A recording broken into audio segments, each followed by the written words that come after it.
தெரியும். சிலரை நேசிக்கிறவர்களை விரும்பும். அப்படியே மனுஷனே கொஞ்சம் கசந்து போகும். ஏன் அவன் என்னை பார்க்கல, ஏன் எனக்கு ஃபோன் பண்ணல, நான் தான் பேசணுமா, அவன் பேச மாட்டான்னா இன்னும்.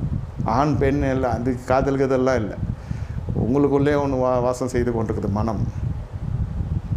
அப்புறம் கொஞ்ச நேரம் அழுவும், கொஞ்ச நேரம் சிரிக்கும், கொஞ்ச நேரம் இதான் மனசு வாழ்க்கையை நினைத்துக்கொள்ளும். இல்லை, தீர்க்காயுசாக இருக்கணும்னா எதையும் மனசுக்குள்ளே அண்ட விடாதீங்க. எந்த மனசுனைக்கும் இடம் கொடுத்துடாதீங்க. நான் குடியிருக்கிற மனசில், உங்கள் மனசில் நான் குடியிருக்கிறேன், என் மனசு அவங்ககிட்ட கொடுத்துட்டேன், இவங்ககிட்ட கொடுத்துட்டேன்னா அவ்வளோதான். உங்கள் மனம் உங்கள் கண்ட்ரோல் இருக்கணும். இப்போ வாழ்க்கையில் எல்லாம் உங்கள் பாத தண்டையில் வந்து நிற்க கர்த்தர் கிருபை செய்வார்.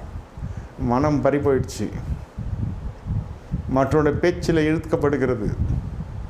ஆமாம், ஒரு ஸ்டேஜுக்கு ஏற்ற மாதிரி இந்த மனசை லூஸாக விட்ருவோம். ஸ்டேஜுக்கு ஏற்ற மாதிரி, ஏஜுக்கு ஏற்ற மாதிரி இந்த மனசு தங்க